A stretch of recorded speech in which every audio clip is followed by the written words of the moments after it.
Y ya se va a acabar el recreo. Profe, qué bueno que llegó.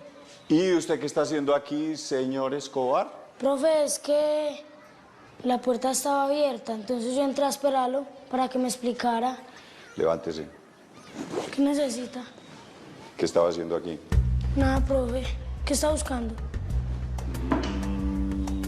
Muy bien, jovencito. Profe, yo veo que usted está muy ocupado, mi hermano. Es que ya se va a acabar el descanso. Escobar, espere. Ya son 15. ¿15? Sí. ¿Y Pues, por qué ¿cómo? 15? Usted nos había dicho que 10. Mantenga Sí, la palabra. Ah, no, porque entonces que yo arriesgo mi pellejo mientras ustedes miran. No, pero que lo iban a pillar. Ya van a ser 16 porque si me siguen alegando subo a los 20. Así que no me aleguen. Guarden todo lo que tienen encima de sus pupitres. Dejan únicamente el lápiz. Ahora tenemos previa de matemáticas. Pásele a sus compañeros. Pásele, ya lo saben. 0 para el que copie y el que se deje copiar. Tienen media hora. Pablo, esta no es la prueba que vos te conseguiste. Esta es otra. Esta no es la prueba. Atención. Profesor, esto es injusticia. Usted no nos puede hacer una previa sorpresa y mucho menos bimensual. Por favor, siéntese y conteste el examen. No, pero es que usted ni siquiera nos avisó que la haría hoy. Entonces, si nadie estudió, ¿qué? Todo la vamos a perder. Eso es injusto. Se sienta y contesta lo que sabe o si no tiene 0 de calificación. ¿Qué prefiere? Compañeros, esto es injusto. Él no nos puede hacer esto. Eso es injusticia. Vea, señor Escobar, por favor.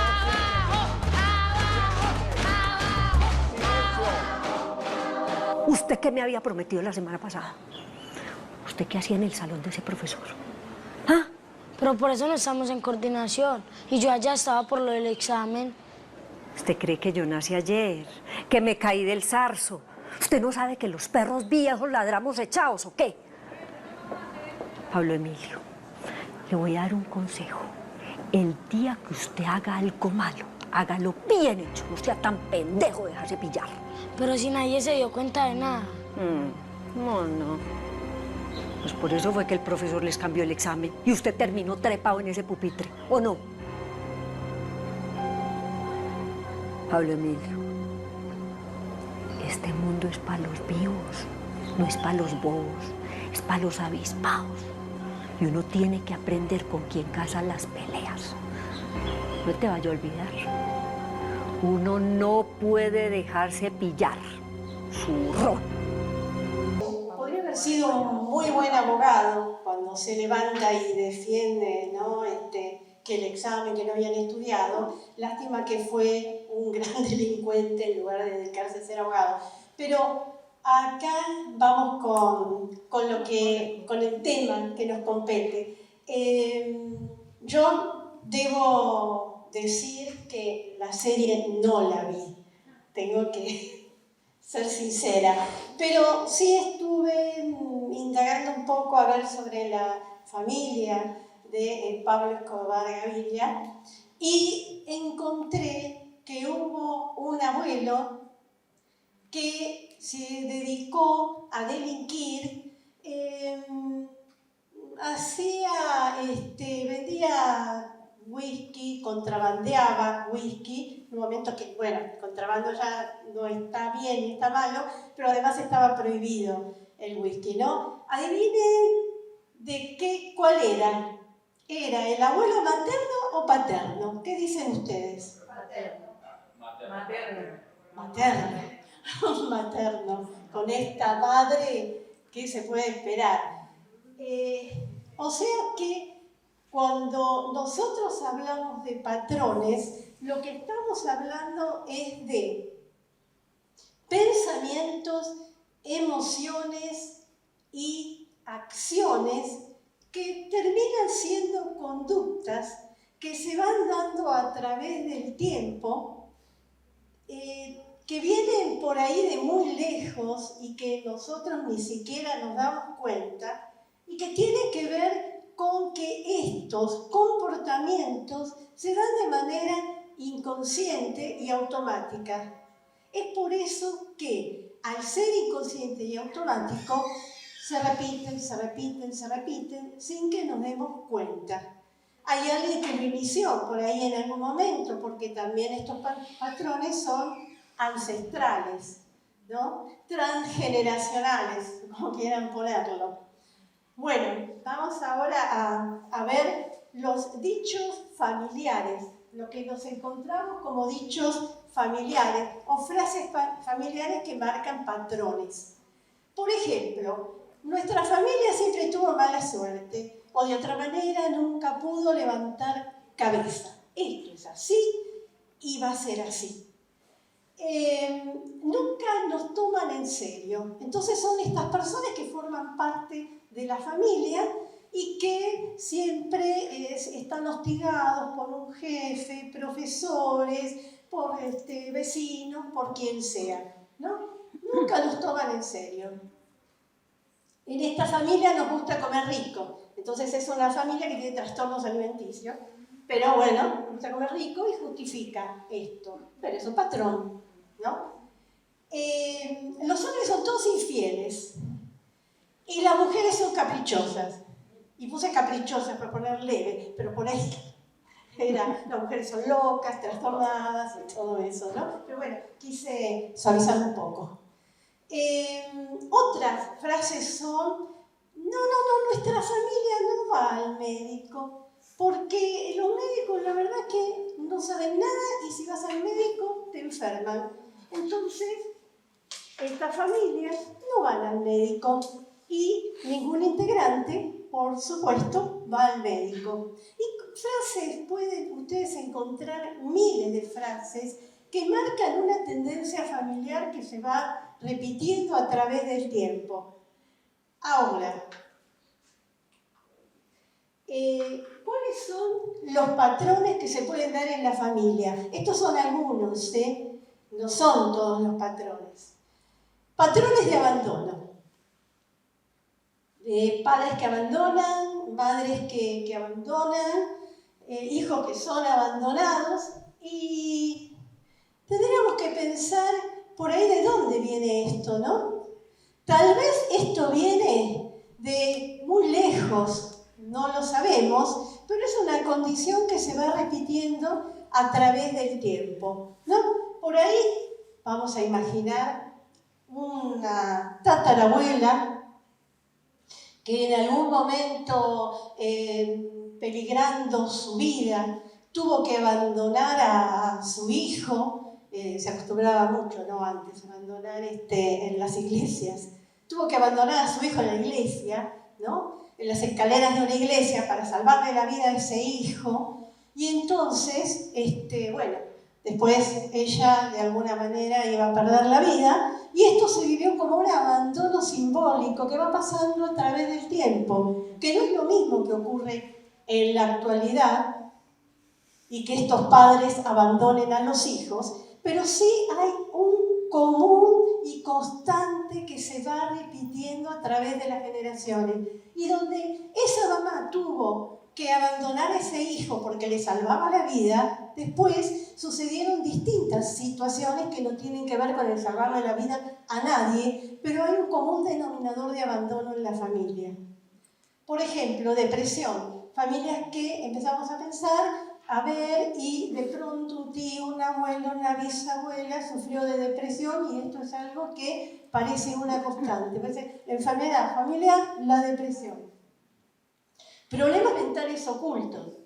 Y acá la familia hace silencio, hay este común denominador, este patrón que se repite de enfermos mentales en la familia calla, calla, calla, pero lo que se calla siempre sale a la luz.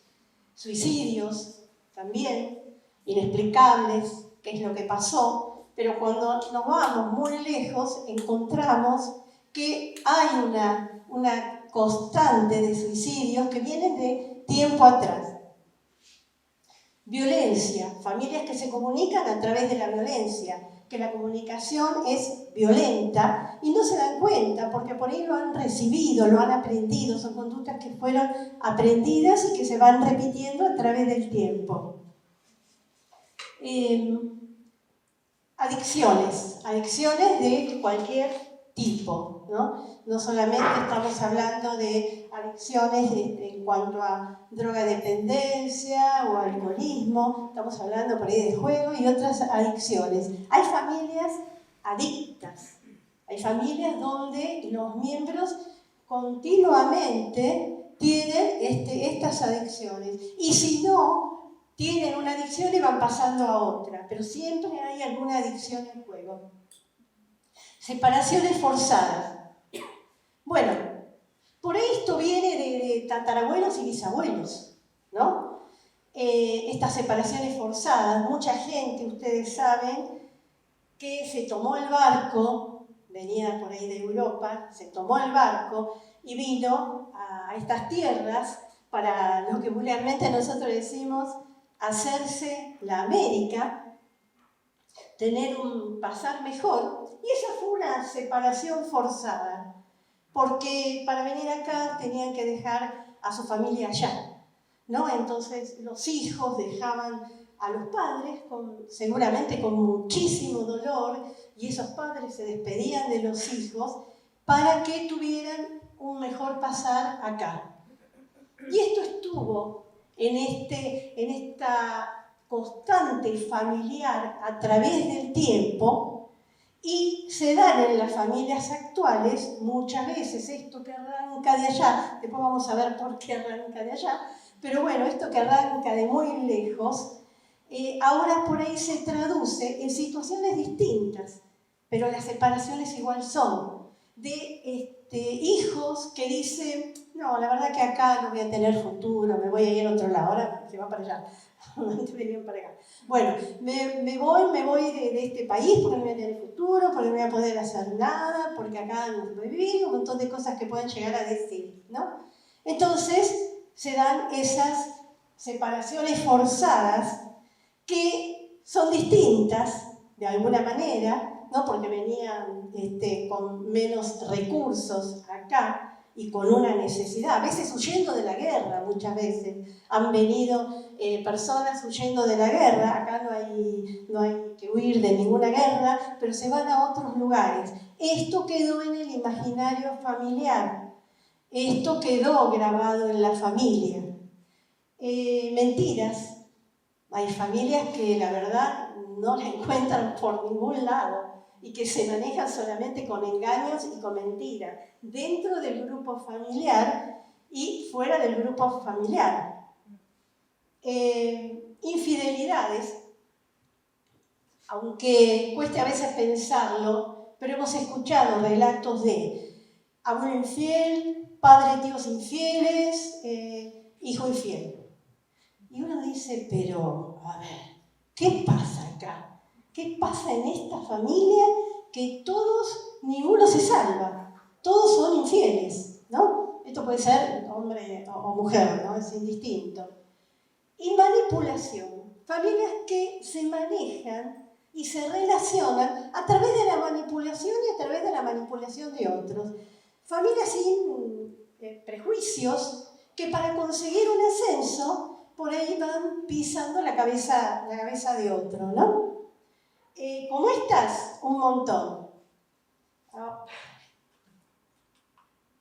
Bueno, ¿por qué presente, pasado y futuro? Porque los patrones tienen que ver con el pasado, se inician en el pasado, de alguna manera salpican el presente y van hacia el futuro, hacia las generaciones por venir.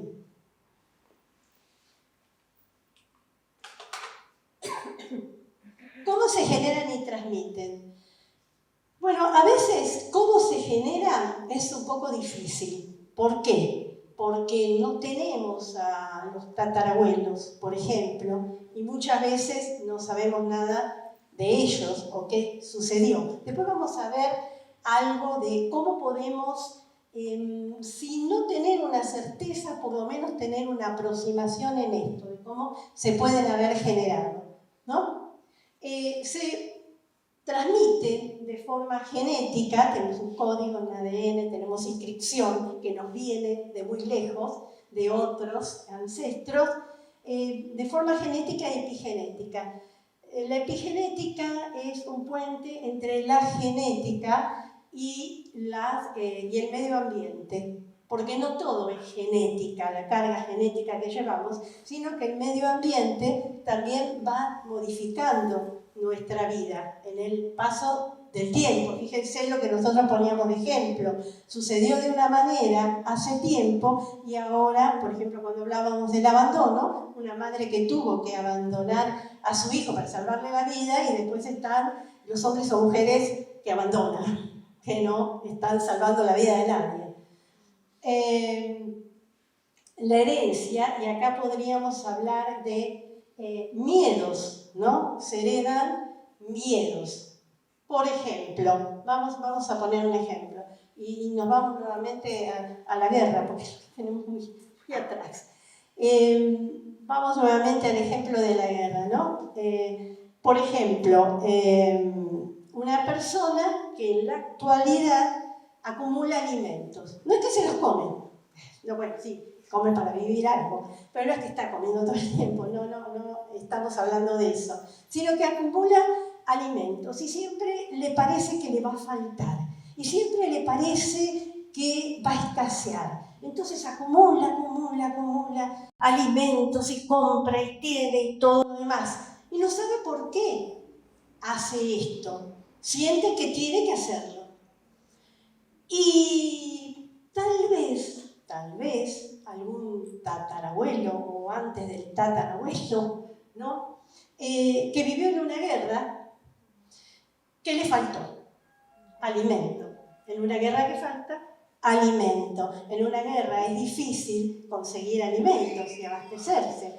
Entonces, esto quedó impregnado de alguna manera en la familia y se fue dando una constante donde ahora el sucesor, después de varias generaciones, lo que hace es acumular alimentos sin saber por qué. No porque le vaya a faltar, pero acumula alimentos porque está consiguiendo un patrón que se originó hace muchísimo tiempo sin saberlo el descendiente actual.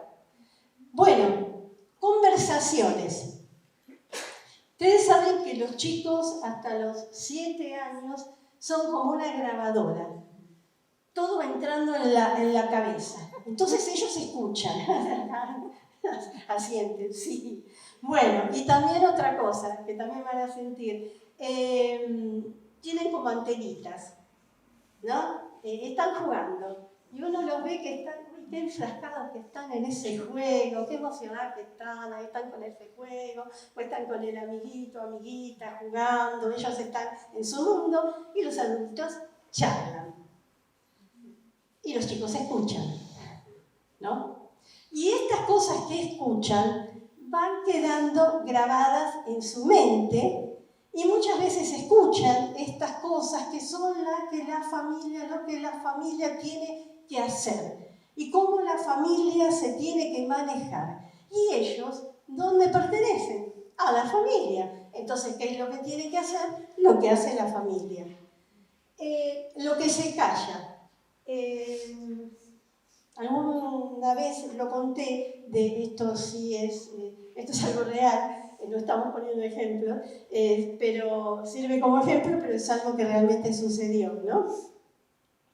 Una nena de 10, 11 años, bueno, ya una preadolescente en este caso, iba con la madre y siempre que iba a las vías del tren y tenían que cruzarla, ella tenía una inclinación hacia las vías. Bueno, lo hizo una vez, bueno, casualidad. Pero después ese comportamiento se fue dando a través del tiempo y entonces siempre ella tenía esa inclinación cuando estaba frente a las vías del tren. Cuando se empieza a revisar la historia familiar, la mamá cuenta que un tío paterno que tenía un problema mental, se había suicidado tirándose a las vías del tren. Cuando este secreto, que se callaba bajo 7, 20 llaves, porque era algo que avergonzaba a la familia, y por eso se mantienen a veces los secretos familiares, esto que avergonzaba a la familia, esto que no había que decirlo, esto que podía herir la susceptibilidad y no sé qué, que es lo que uno escucha muchas veces de la familia, hizo que este comportamiento se diera. ¿Por qué? Porque los secretos que son revelados ayudan a que los comportamientos o los síntomas vayan cediendo. Porque interpretamos que estamos haciendo esto y que nos pasa esto porque hay algo que se está ocultando. Y así pasa también con familias accidentógenas, que no sabemos cómo, pero uno tiene roto una pierna, el otro se rompió el brazo, el otro la cabeza, chocan ahí con una moto, con un auto, y no sé, se caen en la calle y también se rompen un brazo. Y decimos, pero ¿qué pasa acá? Hay un patrón familiar que se está repitiendo y tenemos que averiguar de dónde viene. Eso lo vamos a dejar para después. Traumas ancestrales.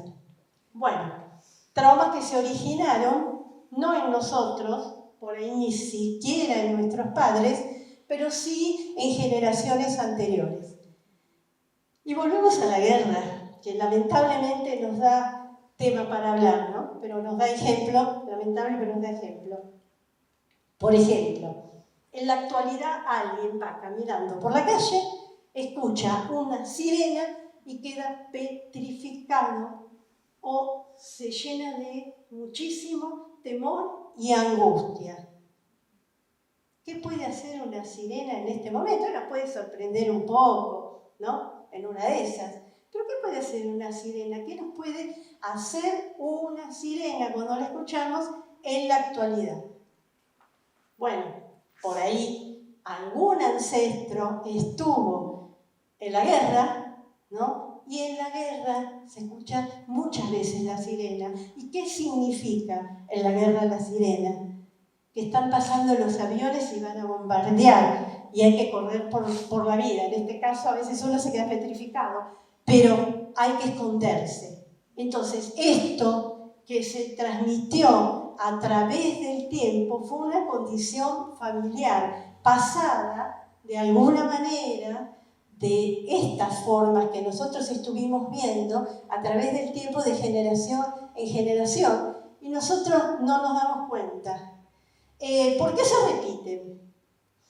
Y se repiten por lo que decíamos antes, porque son inconscientes. Pero también se repiten porque cuando los llegamos a ser conscientes, se nos juega la pertenencia o no a la familia. Porque la familia repite ese patrón y lo ha repetido por generaciones ese patrón. Y ahora, si yo no lo repito, ¿qué pasa? Quedo excluido de la familia, pierdo el amor de la familia, voy a ser lo que conocemos la oveja negra de la familia, porque voy a ser el que se revela, ¿no? Y me van a decir, pero que seguro alguien le metió estas ideas en la cabeza, seguramente los compañeros, seguramente los amigos, quien sea. En este trabajo nuevo capaz que fue. Seguramente fue eso. Entonces, se nos juega la pertenencia, y con la pertenencia se juega el amor de la familia, de alguna manera. Y otras veces también, porque ustedes saben que nuestro cerebro hace un gran esfuerzo diariamente y es más fácil repetir porque es menos esfuerzo. No digo menos costoso, costo es otra cosa, pero es más fácil para nuestro cerebro repetir patrones que cambiarlos, porque cambiar es todo un esfuerzo. Si yo sigo algo que se fue dando a través del tiempo, familiarmente, yo estoy manejándome con lo conocido.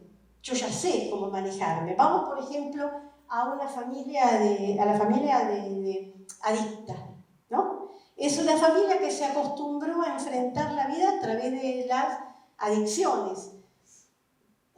Por ejemplo, familias en las cuales, vamos a poner el ejemplo, que son alcohólicos, ¿no? ¿Cómo se enfrenta la vida? De alguna manera no se enfrenta, pero ¿cómo ellos se tratan de manejar en la vida? Bueno, a través de una botella o dentro de una botella. Esa es la forma. El que dice, yo quiero cortar con este patrón, yo no quiero esto para mi vida, se lanza a lo desconocido, se lanza a generar cambios, se lanza a crear nuevas herramientas y estrategias, porque ahora la vida nos enfrenta dentro de una botella. Ahora la vida hay que crear herramientas y estrategias para enfrentarla de otra manera.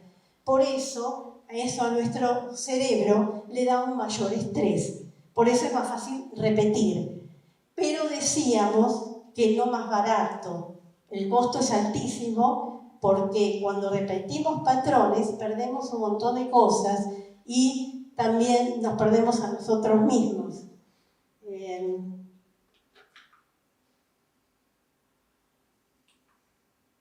Bueno, los patrones tienen 3 elementos: pensamiento, emociones y acciones. El pensamiento es cómo percibimos el mundo, cómo vemos el mundo, cómo captamos el mundo. Las emociones tienen que ver con la repetición de estos pensamientos, y cuanto más repetimos estos pensamientos, más emociones nos traen. Y las acciones es como ponemos en práctica estos pensamientos y estas emociones. O sea, cómo las actuamos, cómo nos manejamos con estos pensamientos y estas emociones. Sí, acá. Bueno, pero ¿todos los patrones son malos?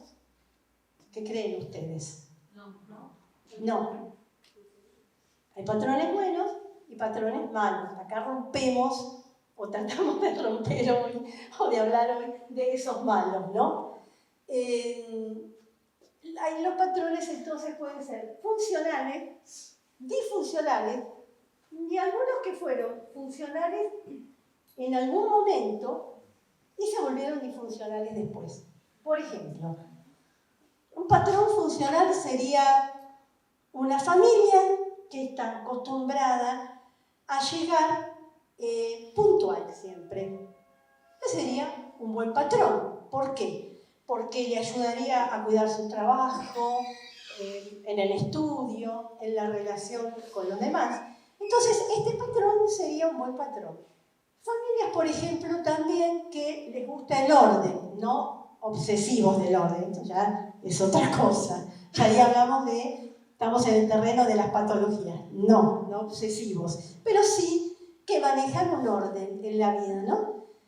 Y esto les sirve para sí mismos y para la relación con los otros.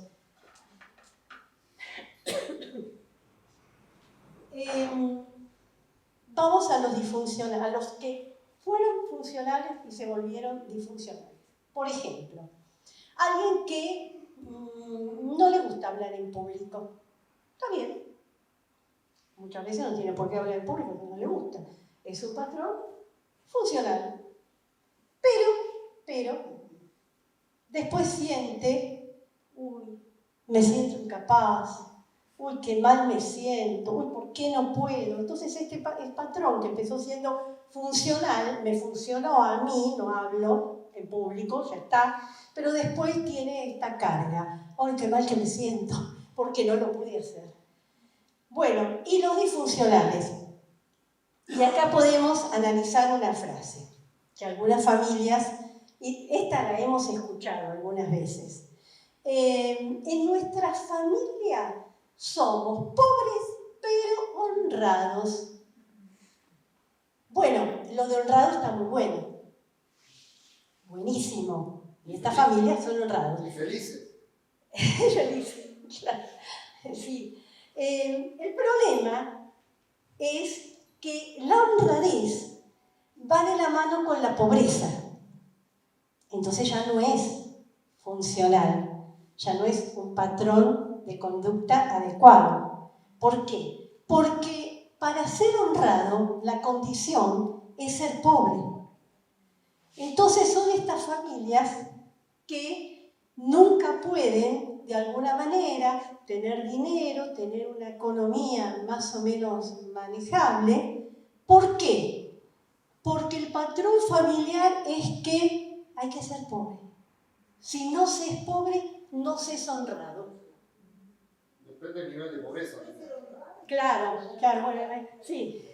¿Qué grado de pobreza también? Bueno. También le llamemos pobreza también. No, claro, podemos hablar de pobreza intelectual, pobreza de muchos tipos. En este caso, estamos hablando de pobreza monetaria. No solo lo económico. Claro, en este caso, el ejemplo es desde lo económico para... A ver, no quiere decir que no exista. No es lo importante siempre. Claro, no es lo importante, pero en este caso, para ejemplificar, ponemos esto, ¿no? ¿Qué es lo que hace un patrón en este caso? No es que alguien sea pobre y sea malo, el problema es que uno se condicione a ser pobre. Esa es la cuestión, que para ser honrado tenga que ser pobre. Entonces, aquel que maneja una economía estable, que está bien, o más o menos bien económicamente, no súper económicamente, pero bueno, que va manejando, que puede comer todos los días y que puede pagar los costos que tienen en el día a día, ¿no? Ese no puede pertenecer a esta familia, porque la condición es ser pobre en esta familia. Y ese va a ser señalado por la familia, seguro, mira, a vos que te estás yendo bien económicamente, seguro que de honradez, cero. Y no es lo que nosotros te hemos enseñado, dirían por ahí esos padres o abuelos. ¿Qué te enseñamos? Que nosotros somos pobres, pero somos honrados. Vos estás teniendo una economía que estás manejando, bueno, quiere decir que algo habrás hecho. De honrado me parece que ya no sos. Entonces, bueno, queda relegado en la familia como esta oveja negra, ¿no? No siempre, no siempre la oveja negra de la familia es quien rompe los patrones. A veces la oveja negra, nosotros hablamos de oveja negra, podríamos decirle el chivo expiatorio, es aquel que está designado para seguir el patrón familiar. No carga sobre sus espaldas el continuar ese patrón familiar. Bueno, formas de romper los patrones negativos. Y acá da como un aire de libertad, ¿no? Esto, fíjense, rompiendo las cadenas, me solté, pude decir basta. Bueno, ¿cómo podemos romper los patrones familiares, los que nos hacen daño? Hacernos preguntas. O sea, se repiten de manera inconsciente, pero hay momentos en que algo me hace ruido, algo ya me está molestando. Entonces tengo que preguntarme, ¿esto lo estoy eligiendo? ¿Esto es lo que yo quiero? ¿Esto es lo que me hace bien? ¿Es lo que necesito para la vida? ¿O solamente repito algo que ya viene gestado desde lo familiar? Entonces, hacernos estas preguntas nos ayuda a ubicarnos en nosotros mismos, porque yo les había dicho que nosotros recibimos, y es como si recibimos y hacemos, accionamos automáticamente, pero cuando algo nos está creando un malestar, tenemos que frenarnos, pararnos y empezar a decir si esto es lo que realmente necesitamos para nuestras vidas. Desprogramarnos, ¿no? Tenemos un programa que viene ya de mucho tiempo atrás y tenemos que desprogramarnos. Por ejemplo, vamos a ver un ejemplo. La tatarabuela si es que la podemos visualizar, se casó con un hombre que verdaderamente no trabajaba y era un inútil. Realmente era un inútil este hombre. Vamos a imaginar, imaginen ustedes también. Que no hacía nada, que era un haragán y todo lo tenía que hacer ella, ¿no? Entonces quedó la idea de los hombres no sirven para nada, las mujeres podemos, sin los hombres, hay ejemplos también para hombres, no se sientan mal, las mujeres podemos sin los hombres. Claro, a esta tatarabuela le pasó eso y era real lo que le pasó. El hombre era un haragán, el hombre no hacía nada y ella lo hacía todo. Pero a través de las generaciones, esto pasó de otra manera. Hay en nuestra familia, la verdad, que siempre nosotras, las mujeres, nos quedamos solas. No sé qué nos pasa, pero siempre nos quedamos solas. Bueno, relájamelo. Siempre nos quedamos solas en nuestra familia, ¿no? La verdad que los hombres no nos harían falta, ¿no? Y cuando alguna de las familias, y esto estoy hablando en la actualidad, no es la tatarabuela, alguna de las familias arma una pareja, las otras no le van a decir, ¿por qué armaste pareja? No sabés qué. No, porque también en ellas esto es inconsciente.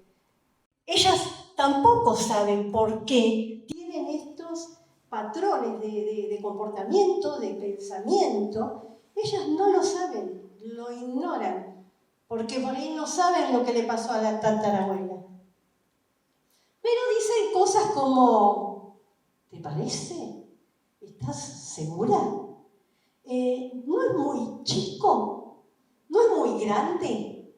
¿Sabes que me dijeron que las parejas que son de la misma edad no funcionan? O sea, van a encontrar algo. Entonces esta mujer está condenada o a repetir el patrón o, en el mejor de los casos, romperlo. Pero como tiene una pertenencia en la familia, rompe con esa persona y entonces ya se queda sin pareja y entonces es la felicidad de esa familia que viene de bisabuela, abuela, tatarabuela. No, la tatarabuela tenía razón, era un vago ese hombre. Pero bueno, y a veces, ¿qué es lo que pasa? Que estas mujeres no pueden armar pareja con nadie. ¿Qué es lo que sucede? Que buscan parejas fallidas, parejas condenadas al fracaso. Ay, no sé, pero siempre la persona que miro, que se acerca, con la que trabo relación, sí, no resulta. No sé por qué. No sé por qué no resulta. No sé qué pasará. No sé, no creo que sea yo. Tal vez son ellos.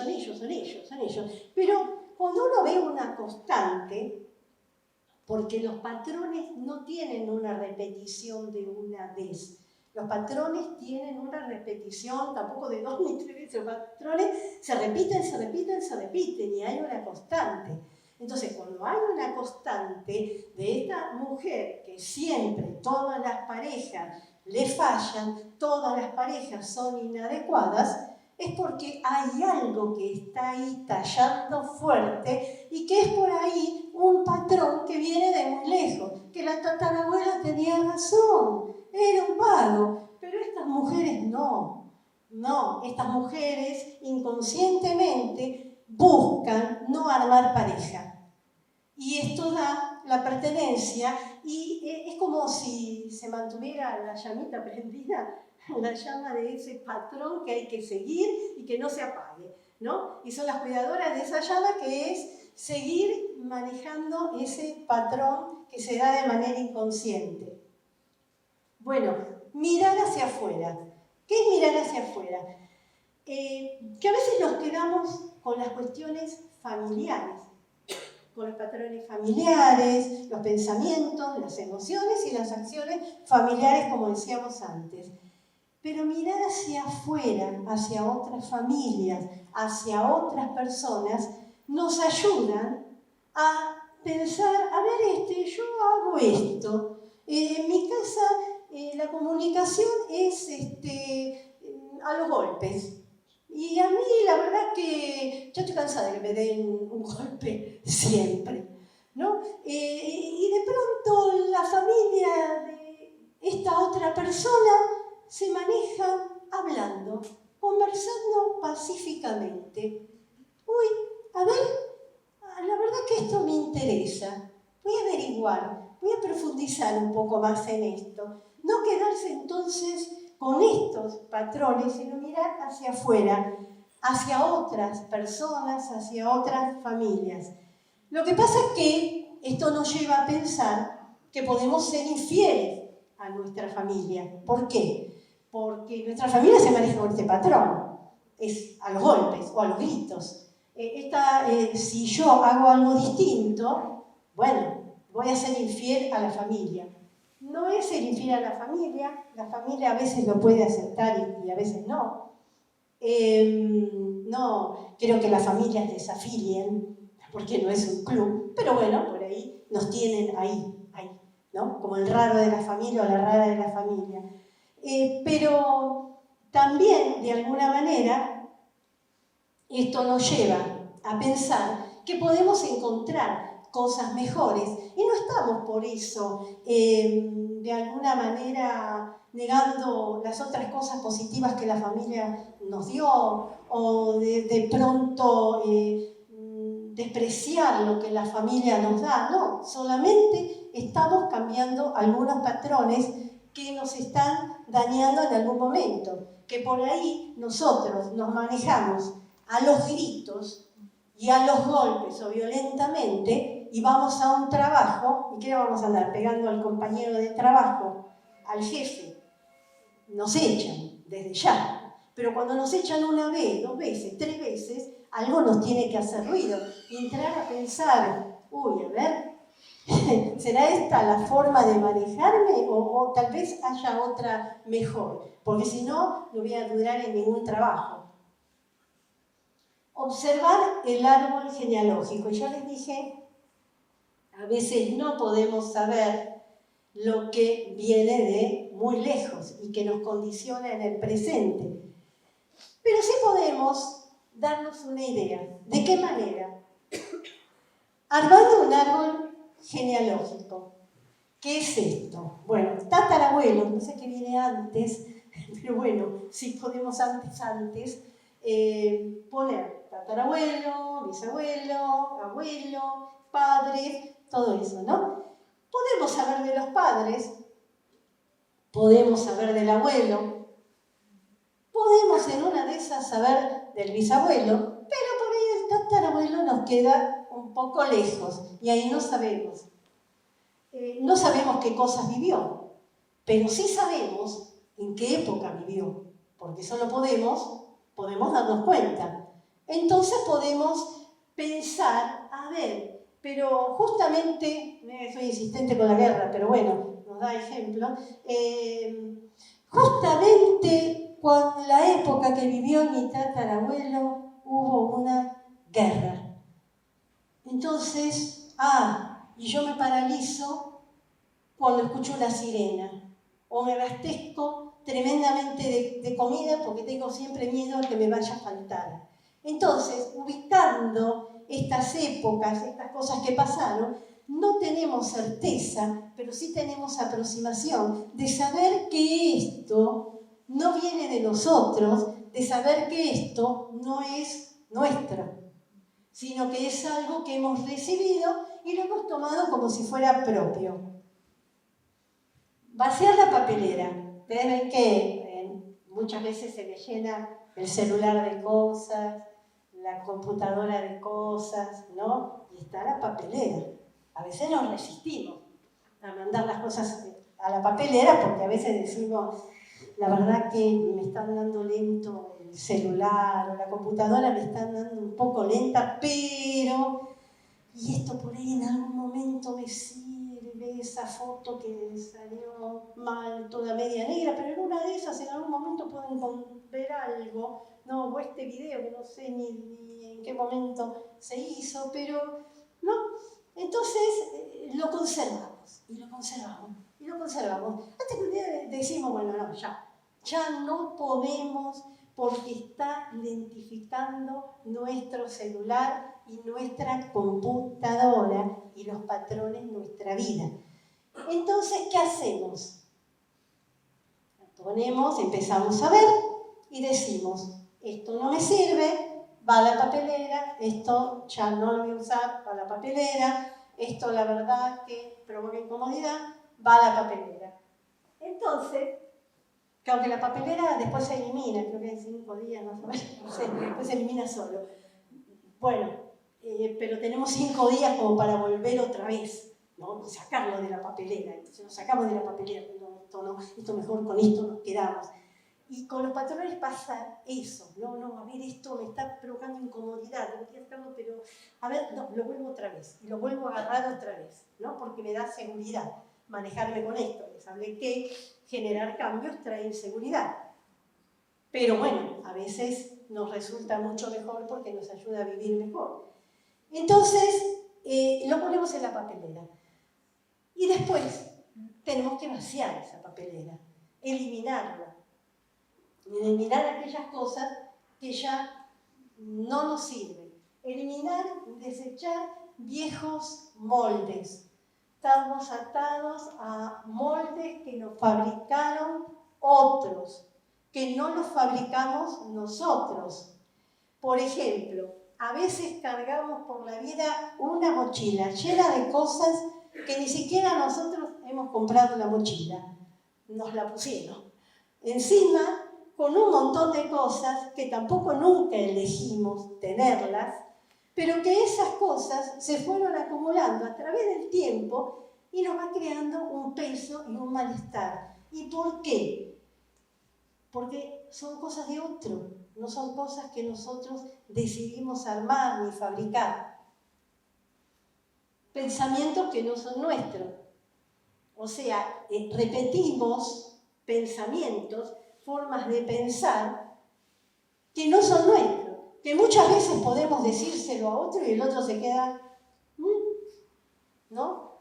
Qué raro lo que me estás diciendo. Y para nosotros es normal, porque hemos normalizado todos estos pensamientos, porque estos pensamientos vienen de nuestra familia y ya nos manejamos como si las cosas fueran realmente de esta manera y no de otra.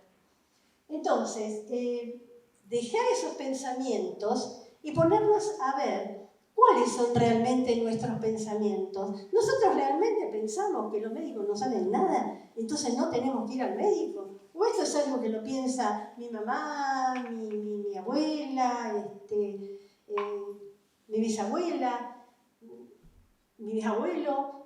¿Es algo mío esta creencia? Entonces esto es lo que hay que revisar. Formas de actuar, por ejemplo, ¿no? Actúo de esta manera, violentamente. Esto es lo que yo quiero, es lo que necesito para mi vida, puedo dejarlo de lado o voy a seguir repitiendo algo que me está trayendo problemas, ¿no? Cuando el costo es más elevado de lo que me resulta a mí, de lo que me favorece a mí, es cuando se generan los cambios. Uno puede ir por la vida y va pagando costos, ¿no? Bueno, esto lo hago. Es como si uno fuera, qué sé yo, quisiera un electrodoméstico y estuviera pagando un montón de cuotas por ese electrodoméstico. Entonces uno las va pagando, porque ese electrodoméstico le va a dar una utilidad. Entonces uno dice, pago la cuota, me lo entrega, porque yo pienso que me va a dar utilidad. Pero llega un momento donde el costo se eleva, y se eleva, y se eleva. Entonces revisamos la utilidad que nos da, y pensamos, a ver, ¿esto me está dando la utilidad que yo necesito o estoy pagando más por esto? Más de lo que debo. Y entonces ahí es cuando se generan los cambios. Porque los cambios no se generan porque alguien dice, dale, tenés que cambiar, así no podés seguir.